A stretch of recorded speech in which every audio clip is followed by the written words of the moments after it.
everybody, I'm back to show you the rest of my Make a Mark March journal. And this is where we left off. And again, the whole purpose of the journal is every day we tried a new feature mark, like writing or any different marks. And so each day is a different mark. And on March 16th, I showed you the first half in another video, and this starts the second half. The prompt was triangles, and just making marks like triangles to decorate with or use in a background. And so that would be the mark, and then you would put something over it, you know, like that. Something. Well, maybe not like that one. Maybe that's too much, but or something like that for your spread. So anyway, I'm showing you each page that I did for each day. And so that was the 16th. The 17th, the prompt was do something green. So I did a field of shamrocks. The next day, the prompt was do something in watercolor and make some sort of a mark in watercolor. And so I did I did a flower, and I did that on watercolor paper instead of this very thin paper I kind of made the book up with. I made the book very quickly just to kind of keep all my marks together, but it kind of turned into a nice journal, I thought. Next day, the mark was to be made with a toothbrush. So I used the bristles to make wind, kind of to show a windy day, and I used the spray part of the bristles. I loaded the bristles with pink and flipped it and let those be the petals that fell from the tree. The next day, the mark was to be pencil, and I did a sketch with the pencil and colored it in. I kind of think that this is a scary cat because this is the scariest looking cat I've ever seen. The next day's mark was made with a card, a stiff card like a credit card or a gift card, and you slide the color. You put dots of color on and slide the color across there to make that interesting background, and it makes it a very smooth blending. I love that particular background. The next day's mark was swirls. So if you can see, I swirled the background like finger painting, and then drew swirls on top with it's like a fabric paint that has a tip that lets you draw with. So that was kind of fun. And then I sprayed it with my Delusion spray and turned the white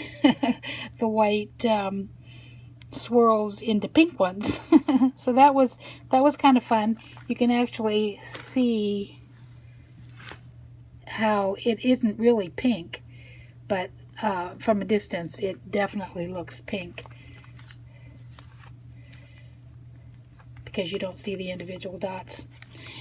Then the next day we were to use trash.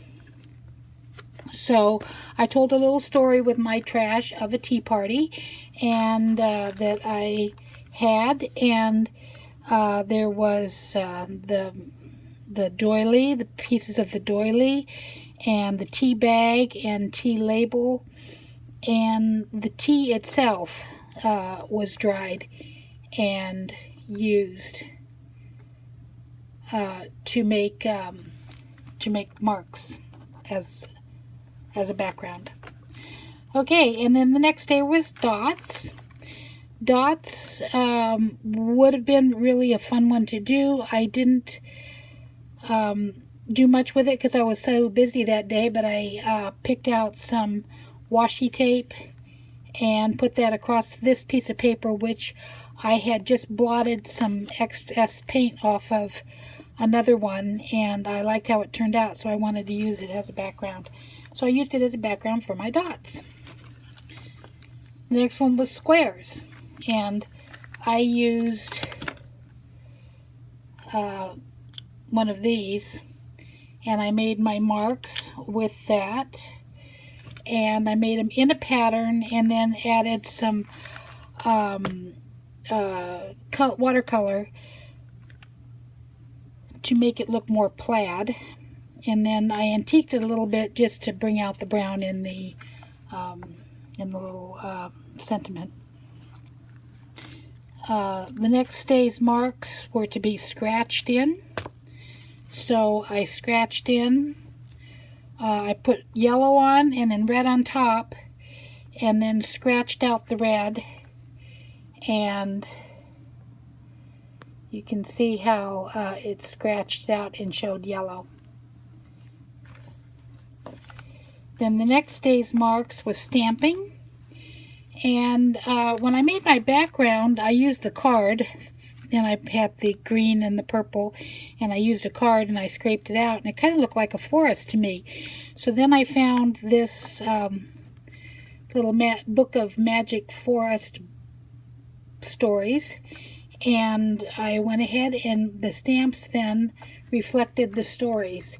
And as you can see, the little owls and acorns and leaves and some mushrooms, and along with these little magic discs, it all kind of made a little magic forest behind the books. The next day was straw. Now, most people put wet paint on there and then blew it with the straw to make designs. I was running late, didn't see what anybody else was doing, and I was putting my thinking cap on, and I just dabbed paint on and then rolled a big straw over one color, then I dried it, or the two colors, I put two colors on and rolled it, and I dried it, and then I added blue and I rolled it the other way. And I really kind of like how that turned out. That's going to make a very nice background for something, you know, like that, and then a little sentiment. The next day was plastic, using plastic wrap to make marks. And it was kind of a fail. Not really, because you can see the marks, but I think they are supposed to be more prominent. I think my paint was a little too wet, but anyway, it was really fun, and the colors were vibrant, and I really liked it. Oh, there you can see a little bit better. See the marks that the plastic made, and it gave it some really nice texture.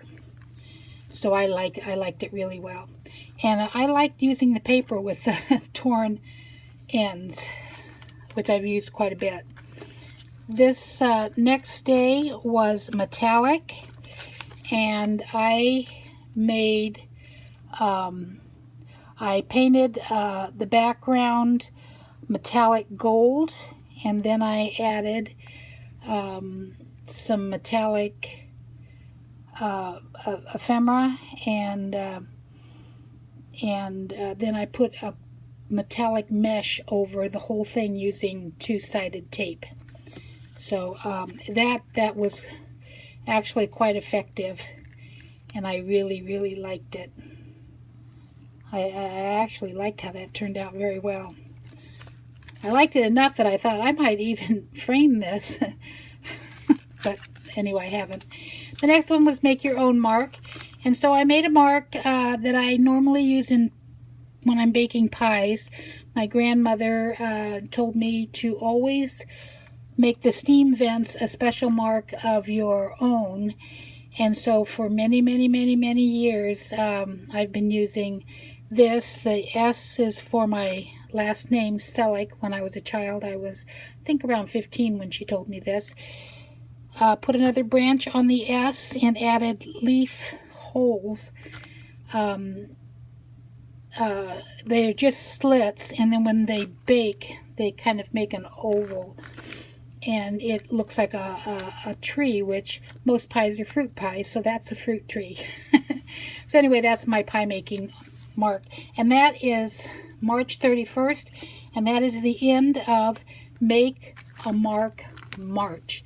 And I completed every day, and I was very happy. I only did one ahead of time because I was going to be out of town with my granddaughter, but oh my goodness, I had company all month, seems like. I had 3 different sets of company, so I was really working to get all these done each night. Fortunately, each one was very simple and easy to complete and a lot of fun to do.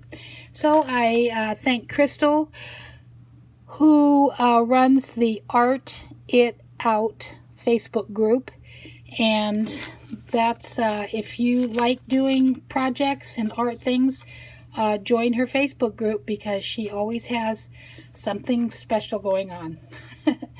Okay, thanks a lot.